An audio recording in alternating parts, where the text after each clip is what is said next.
नमस्कार, तीन खबर सबकी नजर में आप सभी दर्शकों का हार्दिक स्वागत है। मैं हूं आपके साथ श्वेता शर्मा। और दर्शकों, आज जिन तीन खबरों पर हमारी नजर रहेगी उसमें सबसे पहली खबर हम आपको बता देते हैं, भारतीय कुश्ती महासंघ के चुनाव से जुड़ी है। WFI के अध्यक्ष पद से हटने के बाद भी बृजभूषण शरण सिंह अपना दबदबा कायम रखना चाहते हैं। दूसरी खबर हम आपको बताएंगे मध्य प्रदेश से, जहां नर्मदा नदी के सहारे अब कांग्रेस अपनी नैया पार लगाने की कोशिश कर रही है। प्रदेश में विधानसभा चुनाव से ठीक पहले पूर्व मुख्यमंत्री और कांग्रेस प्रदेश अध्यक्ष कमलनाथ नर्मदा सेवा सेना बनाने का ऐलान कर चुके हैं और आज से इसके लिए सदस्यता अभियान भी शुरू हो रहा है। तीसरी खबर छत्तीसगढ़ से जुड़ी हुई है, जहां विधानसभा चुनाव को कुछ ही महीने बचे हैं और ऐसे में प्रदेश की दोनों प्रमुख राजनीतिक दलों के बीच जुबानी जंग और तेज हो रही है। चुनावी घोषणा पत्र को लेकर दोनों ही पार्टियां इन दिनों आमने सामने हैं। तो चलिए इन तीन खबरों पर हम चर्चा करेंगे, लेकिन सबसे पहले हम पहली खबर पर चर्चा करेंगे। कुर्सी छिनी और रुतबा बरकरार है। जिस तरह से बात की जाए, भारतीय कुश्ती महासंघ के अध्यक्ष पद से हटने के बाद भी बृजभूषण शरण सिंह अपना दबदबा कायम रखना चाहते हैं। बता दें, भारतीय कुश्ती महासंघ को 12 साल बाद नया प्रधान मिलने वाला है और इसके लिए 12 अगस्त को चुनाव होने जा रहे हैं। इसके नामांकन का आज यानी कि सोमवार को अंतिम दिन है, लेकिन बड़ी बात यह है कि अभी तक अध्यक्ष पद के लिए एक भी नाम सामने नहीं आया। पूर्व अध्यक्ष बृजभूषण शरण सिंह ने दावा किया कि रविवार को उनके द्वारा बुलाई गई बैठक में 25 राज्य इकाइयों में से 22 ने हिस्सा लिया है। यह भी कहा गया कि उनके उम्मीदवारों की घोषणा सोमवार को होने जा रही है। बता दें आपको, बृजभूषण शरण सिंह के खिलाफ ओलंपिक पदक विजेता बजरंग पुनिया और साक्षी मलिक और एशियाई खेलों के स्वर्ण पदक विजेता विनेश फोगाट सहित 6 शीर्ष पहलवानों ने यौन उत्पीड़न के आरोप लगाए थे। वो चुनाव लड़ने के लिए अयोग्य हैं क्योंकि उन्होंने महासंघ के प्रमुख के रूप में राष्ट्रीय खेल संहिता के अनुसार अनुमत अधिकतम अवधि 12 साल पूरी कर ली है। तो कुर्सी छिनेगी या रुतबा बरकरार रहेगा, इस पर हम चर्चा करेंगे कि आखिरकार क्या होने वाला है।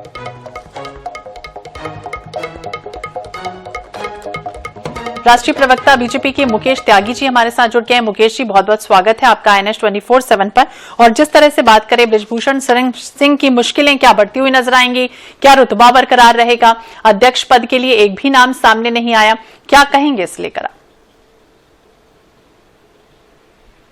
नमस्कार जी। देखिए, ऐसा है, बृजभूषण शरण सिंह जो है वो तो अब जो है 12 साल उनका कार्यकाल समाप्त हो चुका है और जो इस कोर्ट के हिसाब से वो अब चुनाव के लिए क्वालिफाइड नहीं है।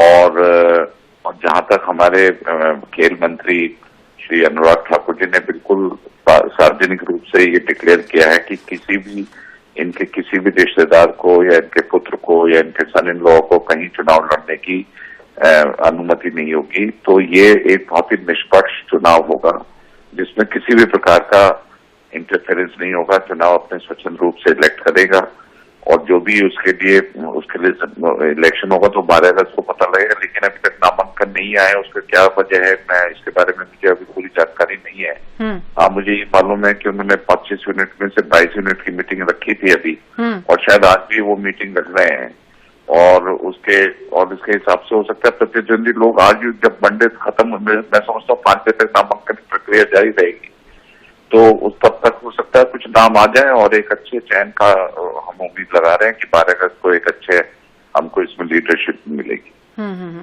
मुकेश जी, लेकिन जिस तरह से कल लंबी चौड़ी बैठक हुई उसमें ये भी मेजॉरिटी अगर देखी जाए तो 25 में से 22 पैनल यूनिट जो थी वो शामिल होती हुई भी नजर आई हैं। और ये भी कहा जा रहा है कि कई ऐसे सरकार के नाम हैं जिनका भी जिक्र किया जा रहा है, तो उन नामों पर भी क्या मोहर लग सकती है या क्या कुछ हो सकता है? देखिए, तो चुनाव की प्रक्रिया है, इसके अंदर जो भी आएगा, मान लीजिए कोई नहीं आता है या नॉमिनेशन, या तो इलेक्शन को दोबारा से नॉमिनेशन की डेट एक्सटेंड करेंगे जो इलेक्शन ऑफिसर है कि अगर कोई भी नॉमिनेशन नहीं आता और अगर नॉमिनेशन आता है तो या तो अनुपोज इलेक्शन जीतेंगे या प्रतिद्वंदी ग्रुप से वो भी, उनकी भी मीटिंग चल रही है, अगर आपको जानकारी होगी, वो भी अपनी मीटिंग समांतर रूप से कर रहे हैं।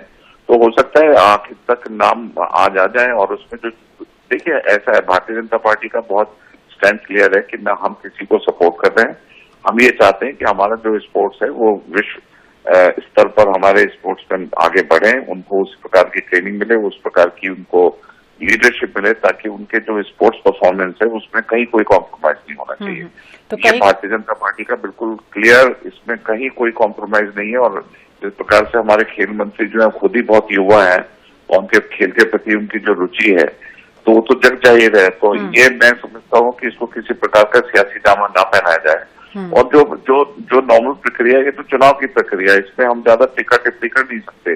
ये तो अपने स्वाभाविक रूप से या नेचुरल रूप से जो भी इलेक्शन में आएगा, कैंडिडेट लड़ेगा, इलेक्शन के हिसाब से जो उसके रूल्स रेगुलेशन उसको फॉलो करेगा, उसके हिसाब से डिक्लेयर होगा। और नहीं होगा तो मुझे लगता है इलेक्शन ऑफिसर का अधिकार है कि नॉमिनेशन की डेट को या तो आगे बढ़ा दे या फिर अब कहीं ना कहीं तो किसी ना किसी का चयन करना ही पड़ेगा। ये तो है नहीं कि बिना लीडरलेस ये बने रह जाएगी, तो लीडर लाना पड़ेगा ताकि उनको एक, और मैं समझता हूँ जो भी होगा देश के हित के में होगा। तो जो भी होगा देश के हित के लिए होगा। नॉमिनेशन है और इलेक्शन के लिए बेहद खास दिन भी कहा जा रहा है। मुकेश जी, ये भी आपसे समझना चाहेंगे, क्या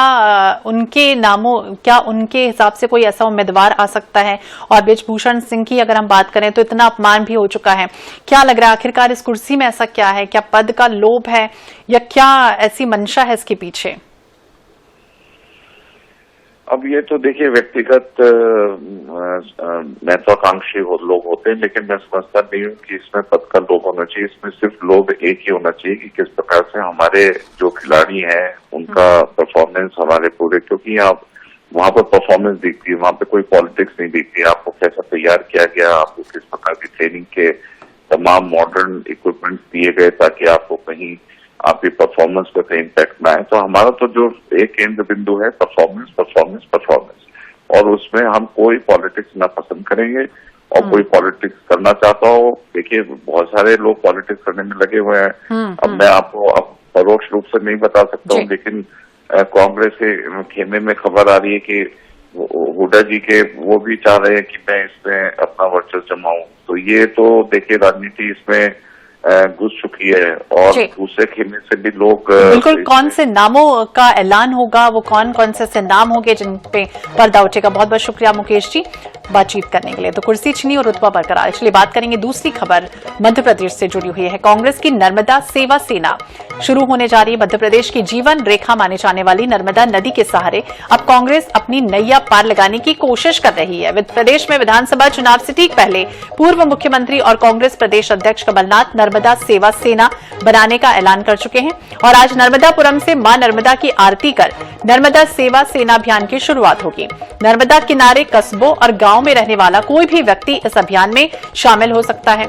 यह अभियान अवैध उत्खनन को रोकने, पौधारोपण, पेड़ों की कटाई, नर्मदा में आ रहे नालों का पानी रोकने और नर्मदा की स्वच्छता को लेकर शुरू हो रहा है। कांग्रेस इसके लिए स्थानीय इकाइयों का गठन करेगी।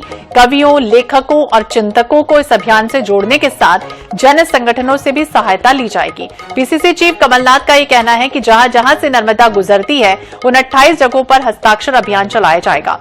उन्होंने राज्य सरकार पर निशाना साधते हुए कहा था कि सरकार मां नर्मदा में अवैध खनन को रोकने में नाकाम रही। अगर वो सेना का हिस्सा बनाना चाहते हैं उनका स्वागत है। उनका यह भी कहना था कि सेना पूर्ण रूप से गैर राजनीतिक है तो कोई भी इसमें शामिल हो सकता है। तो बीजेपी के प्रवक्ता गीत धीर जी हमारे साथ जुड़ गए, उनसे बातचीत करेंगे। गीत जी बहुत बहुत स्वागत है आपका INS 24/7 पर। और जिस तरह से बात करें चुनावी साल और जो विधानसभा चुनाव नजदीक आ रहा है, चाहे वो बीजेपी हो, शुरुआत से ही धर्म को लेकर कुछ ना कुछ करती रही है, लेकिन अब कांग्रेस भी इस धरा में आगे बढ़ती हुई दिख रही है। क्या कहेंगे इस नर्मदा सेवा सेना को लेकर आप? देखिए, कांग्रेस केवल और केवल ढोंग की राजनीति करती है और वोट बैंक को साधने के लिए किसी भी स्तर पे गिर सकते हैं। जब चुनाव आते हैं तभी इनको भगवा रंग ध्यान आ जाता है, तभी इनको भगवान ध्यान आ जाते हैं, तभी इनको नर्मदा माँ में मैया दिखने लगती है। ये देखिए, नर्मदा मैया के नाम पे फिर एक बार छलावा करने के लिए कमलनाथ जी एक नया पैंतरा लेके जनता को लुभाने का प्रयास कर रहे हैं, जिसमें निश्चित रूप से सफल नहीं हो पाएंगे, क्योंकि आप इंसान को तो एक बार छल सकते हो लेकिन भगवान को नहीं छल सकते। निश्चित रूप से मध्य प्रदेश की जनता भी बहुत समझदार है और इस प्रकार के उनके छलावों को बहुत अच्छे से पहचानती है। और कमलनाथ जी ने 15 महीने में कौन सा सम्मान कर दिया था किसी हिंदू का, किसी मुसलमान का, किसी भी जाति, किसी भी वर्ग के व्यक्ति को? इन्होंने क्या छोड़ा था? सबको छला था। यहाँ तक कि इन्होंने किसानों के साथ क्या किया, अतिथि शिक्षकों के साथ क्या किया, सबको मालूम है।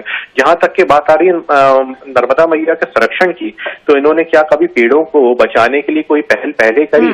जबकि हमारे संवेदनशील मुख्यमंत्री शिवराज जी जो है प्रतिदिन एक पौधा लगाते हैं। नर्मदा मैया की जब उन्होंने परिक्रमा करी थी तब उन्होंने जो वचन मांगे थे, वचन उसको पूरे जवाब ले लेते हैं। हमारे साथ नीलाभ शुक्ला जी भी जुड़ गए हैं, कांग्रेस के प्रवक्ता हैं। नीलाभ जी, बहुत बहुत स्वागत है आपका NH 24/7 पर। और जिस तरह से नर्मदा सेवा सेना कांग्रेस चलाने जा रही है, इसे लेकर बीजेपी ये कह रही है कि कहीं ना कहीं धार्मिकता का चोला ओढ़े हुए है कांग्रेस। अभी अचानक से चुनाव आ रहे हैं इसलिए याद आने लगी है, क्या कहेंगे? देखिए, पहले मैं स्पष्ट कर दूं, नर्मदा नदी जो है सबकी जीवन दायिनी, वो हिंदू की प्यासी बुझाती है, मुस्लिम की प्यासी बुझाती है, सिख की प्यासी बुझाती है और हर खेत से वो गुजरती है। नर्मदा नदी को लेकर आज धार्मिकता की जो बातें कर रहे हैं, भारतीय जनता पार्टी के नेताओं ने नर्मदा का जो किनारा उसको छलनी कर दिया, अवैध उत्खनन रेत का। नर्मदा के किनारों पर अवैध उत्खनन का अड्डा बना हुआ है। नर्मदा के किनारों का लगातार अपमान होकर वहां पर जो अवैध उत्खनन का इन्होंने कारोबार लगा रखा है, उनमें जरा भी ने किंचित भी उसकी दुख नहीं है। आखिर नर्मदा के किनारों का सम्मान करना, नर्मदा नदी का सम्मान करना, उसके तटों का सम्मान करना हमारा दायित्व बनता है, हर व्यक्ति का दायित्व बनता है। इन्होंने नर्मदा का कहाँ सम्मान किया? ये धार्मिकता की बातें करते हैं। नर्मदा किनारे तो छलनी कर दी है। दूसरी बात, नर्मदा किनारों के वृक्षारोपण में, मेरे मित्र की बात सुन रहा था, भाजपा की प्रतिदिन पौधा लगाते हैं। करोड़ों का भ्रष्टाचार हुआ है नर्मदा के किनारे वृक्षारोपण के मामले में। सीधी बात है, नर्मदा नदी को इन्होंने अपने घर के अपने कमाई का साधन बना रखा है, कहीं कोई आस्था नहीं है। लेकिन कांग्रेस अगर नर्मदा नदी के प्रति आस्था व्यक्त करती है, प्रियंका जी जाकर अगर नर्मदा नदी की पूजा करती है, दिग्विजय सिंह जी नर्मदा नदी की परिक्रमा करते हैं, तो इनके पेट में दर्द होता है, क्योंकि धर्म का ठेका इन्होंने ले रखा है। जो बस धर्म के नाम पर धर्म करते हैं, नर्मदा नदी का किनारे छल नहीं करते हैं, नर्मदा नदी के नाम से पैसा खाते हैं, महाकाल लोक में भ्रष्टाचार करते हैं, लेकिन धर्म का ठेका इन्होंने ले रखा है। तो धर्म का ठेका इन्होंने ले रखा है। आरोप प्रत्यारोप लगातार जारी है। हालांकि भगवान मिलेंगे या नहीं, लेकिन वोट जरूर मिलेंगे, ये फिलहाल जो है वो लग रहा है दोनों ही पार्टियों की तरफ से। बहुत बहुत शुक्रिया आप दोनों का ही बातचीत करने के लिए।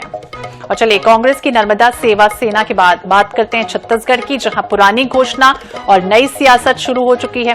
छत्तीसगढ़ की अगर बात की जाए तो विधानसभा चुनाव को कुछ ही महीने बचे हैं और ऐसे में प्रदेश की दोनों प्रमुख राजनीतिक दलों के बीच जुबानी जंग और तेज होती जा रही है। चुनावी घोषणा पत्र को लेकर दोनों ही पार्टियां आमने सामने हैं। भाजपा ने कांग्रेस पर घोषणा पत्र में किए गए जनता से वादे पूरे नहीं करने का आरोप लगाया, तो कांग्रेस ने कहा कि वो अपना घोषणा पत्र पूर्व मुख्यमंत्री डॉक्टर रमन सिंह को सौंपेंगे और ये बताएंगे कि हमने कितने वादे पूरे किए हैं। जिस पर पूर्व नेता प्रतिपक्ष धर्मलाल कौशिक का कहना है कि कांग्रेस अपना घोषणा पत्र रमन सिंह को नहीं बल्कि TS सिंहदेव को सौंपे। कौशिक ने यह भी कहा कि कांग्रेस ने क्रियान्वयन समिति में भी TS सिंहदेव को नहीं रखा। सिंहदेव को तो ये भी नहीं पता चला कि कितने वादे पूरे हुए। ये भी कहा कि CM, मंत्री, प्रदेश अध्यक्ष अलग अलग बयान देते हैं। धर्मलाल कौशिक के बयान पर कांग्रेस ने चुनौती दी। कांग्रेस संचार प्रमुख सुशील आनंद शुक्ला ने कहा कि हम तो पूरी भाजपा को घोषणा पत्र क्रियान्वयन की डिटेल भेजेंगे। भाजपा नेताओं में दम है तो किसी भी मंच पर बहस कर लें। सुशील आनंद शुक्ला ने भी कहा कि हम भाजपा कार्यालय में भी आकर बहस करने के लिए तैयार हैं। मुख्यमंत्री डॉक्टर रमन सिंह जी को घोषणा पत्र देने की जरूरत नहीं है। TS बाबा को यदि सौंपे मुख्यमंत्री कि हमारे तरफ से पूरा हो गया और आप इसका छानबीन करें, तो TS बाबा और उनके जो समिति थे घोषणा पत्र के, वो लोग बता देंगे कि सरकार ने इतनी कार्रवाई की है। तो हमको देने के बजाय अपने जो घोषणा पत्र के उस समय तत्कालीन अध्यक्ष थे उनको सौंपा जाए, तो मैं समझता हूं उसका निराकरण होगा। हम भारतीय जनता पार्टी को, पूरी की पूरी भारतीय जनता पार्टी को चुनौती देते हैं, चाहे वो पूर्व मुख्यमंत्री डॉक्टर रमन सिंह जी हों, धर्मलाल कौशिक जी हों, अरुण साव हों, या फिर भारतीय जनता पार्टी के नेता प्रतिपक्ष नारायण चंदेल जी हों। कोई भी किसी भी मंच में कांग्रेस के घोषणा पत्र पे आके सार्वजनिक बहस कर ले। आप सबके टीवी चैनल के सामने हम बहस करने की चुनौती देते हैं। यदि भारतीय जनता पार्टी को लगता है कि वो कहीं और नहीं आ सकते, हम कुशाभाऊ ठाकरे परिसर में भी जाके बहस की चुनौती देते हैं कि हमने 36 में से 34 वादे पूरे किए हैं, हमने अपने वादों को सार्वजनिक कर दिया है। तो हमने अपने वादों को सार्वजनिक कर दिया है। छत्तीसगढ़ में विधानसभा चुनाव जैसे जैसे नजदीक आ रहा है, दोनों ही पार्टियां प्रमुख रूप से राजनीतिक दलों के बीच जुबानी जंग तेज हो गई। चुनावी घोषणा पत्र को लेकर अब दोनों ही पार्टियां आमने सामने हैं। आपने सुना कि किस तरह से एक दूसरे पर आरोप प्रत्यारोप चल रहा है। कांग्रेस ने कहा कि वो अपना घोषणा पत्र पूर्व मुख्यमंत्री डॉक्टर रमन सिंह को सौंपेंगे, जिस पर पूर्व नेता प्रतिपक्ष धर्मलाल कौशिक ने यह कहा कि कांग्रेस अपना घोषणा पत्र रमन सिंह को नहीं बल्कि टीएस सिंहदेव को ने सौंपना चाहिए। कौशिक ने यह भी कहा कि कांग्रेस ने क्रियान्वयन समिति में भी टीएस सिंहदेव को नहीं रखा है। सिंहदेव को तो ये भी नहीं पता कि कितने वादे पूरे हुए हैं। यह भी कहा गया कि सीएम, मंत्री और प्रदेश अध्यक्ष अलग अलग बयान आखिरकार दे रहे हैं। धर्मलाल कौशिक के बयान पर अब कांग्रेस यानी सुशील आनंद शुक्ला ने खुली चुनौती दी है कि आइए मंच पर आप बातचीत करने के लिए हम तैयार हैं, हम तो बीजेपी कार्यालय में भी आ जाएंगे, वहां पर भी हम बहस कर सकते हैं। तो कांग्रेस ने चुनौती दी और ये कहा कि हम तो पूरी भाजपा को चुनावी घोषणा पत्र सौंपेंगे। भाजपा नेताओं में अगर दम है तो किसी भी मंच पर आ जाए और बहस कर लें। तो सुशील आनंद शुक्ला ने इस तरह की बातें कही। वहीं पूर्व नेता प्रतिपक्ष धर्मलाल कौशिक ने भी ये कहा है कि भाई टीएस सिंहदेव को सौंपिए, पूर्व मुख्यमंत्री डॉक्टर रमन सिंह को आप क्यों सौंप रहे हैं। इस तरह की बातें अब खुले मंच पर सामने आ रही हैं। तो बीजेपी में दम है तो किसी भी मंच पर बहस कर लें। वरिष्ठ बीजेपी नेता डॉक्टर विमल चोपड़ा जी हमारे साथ जुड़ गए हैं। विमल जी, बहुत बहुत स्वागत है आपका INS 24/7 पर। और जिस तरह से अब हम देख रहे हैं कि चुनावी घोषणा पत्र को लेकर सियासत तेज हो गई, एक दूसरे पे आरोप प्रत्यारोप चल रहा है, आपने सुना वो किस तरह से बातचीत हुई है? जी जी जी जी बताइए, क्या कहेंगे आप? देखिए, ऐसा है, हम भी तैयार हैं कि कांग्रेस भवन में आकर के उनसे बहस कर सकते हैं। समय और तिथि तय कर ले वो कि उन्होंने घोषणा पत्र का क्रियान्वयन किया है कि नहीं किया है। एक तरफ जो उप मुख्यमंत्री हैं, जो घोषणा समिति के अध्यक्ष थे टीएस सिंहदेव, वह स्वयं कह रहे हैं कि हमारे 12 वादे पूरे हुए, अब मैं उप मुख्यमंत्री बन जाऊं, पूरे वादे पूरे किए जाएंगे। और दूसरी तरफ कांग्रेस के छोटे छोटे नेता उनको चुनौती दे रहे हैं कि हमने पूरे वादे पूरे कर लिए हैं करके।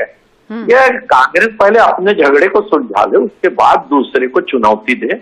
और यदि उनको किसी प्रकार से तकलीफ है या कोई उनके पास तर्क है तो राजीव भवन में आकर के और बोले तो मुख्यमंत्री निवास में भी आकर के, और यदि उनको ज्यादा तकलीफ है तो उनके घोषणा पत्र समिति के जो अध्यक्ष थे टीएस सिंहदेव, उनके निवास में भी हम बहस करने को तैयार हैं। बहस करने को तैयार है। डॉक्टर माफ कीजिएगा, धनंजय सिंह ठाकुर जी हमारे साथ जुड़ गए हैं, कांग्रेस के प्रवक्ता हैं। धनंजय जी, स्वागत है आपका INS 24/7 पर। और जिस तरह से आरोप प्रत्यारोप चल रहा है चुनावी घोषणा पत्र को लेकर, ये कहा गया पूर्व नेता प्रतिपक्ष धर्मलाल कौशिक की तरफ से कि अपना घोषणा पत्र रमन सिंह को क्यों, अब टीएस सिंहदेव को सौंपिए। हमारे साथ डॉक्टर विमल चोपड़ा जी भी जुड़े हुए हैं, क्या कहेंगे, आपने सुना? देखिए, कोई व्यक्ति अगर घोषणा पत्र को सार्वजनिक करता है ना, तो वो काम किया व्यक्ति सार्वजनिक कर सकता है। और भूपेश बघेल जी की सरकार ने घोषणा पत्र के 36 बिंदुओं से 34 बिंदुओं में काम पूरा किया है। इससे प्रदेश की जनता खुशहाल हुई है। स्वाभाविक बात है, जब हम घोषणा पत्र डॉक्टर रमन सिंह जी को दिए हैं, हम घोषणा पत्र धर्मलाल कौशिक जी को भेज देंगे, हमने अरुण साहू जी को दिया है, हमने इंद्रप्रदेश नारायण चंदेल जी को दिया है। तो भारतीय जनता पार्टी जैसा जो झूठ बोलते थे, घोषणा पत्र में भ्रम फैलाते थे, उनके पास अब कुछ जवाब नहीं बचता है। इनको तो घोषणा पत्र पढ़ना चाहिए और आत्म अवलोकन करना चाहिए कि जब भारतीय जनता पार्टी ने 2003 में, 2008 में, 2013 में जब घोषणा पत्र जारी किया और 15 साल सत्ता में थे, तो इन्होंने अपने वादों को पूरा क्यों नहीं किया? 9 साल से नरेंद्र मोदी जी देश में सरकार चला रहे हैं। 2014 और 2019 के घोषणा पत्र में कितना घोषणा इन्होंने पूरा किया, उसकी इन्होंने भी आकलन करके जनता के बीच में दे दे। दूध का दूध और पानी का पानी हो जाएगा, दूध का दूध और पानी का पानी हो जाएगा। धनंजय, यानी राजनीतिक रूप से अगर समझें तो जिस तरह से बीजेपी लगातार झूठ बोल रही है, उसे अगले बार वो झूठ ना बोले, इस तरह से सार्वजनिक करने की जरूरत पड़ी है। बहुत बहुत शुक्रिया आप दोनों का बातचीत करने के लिए।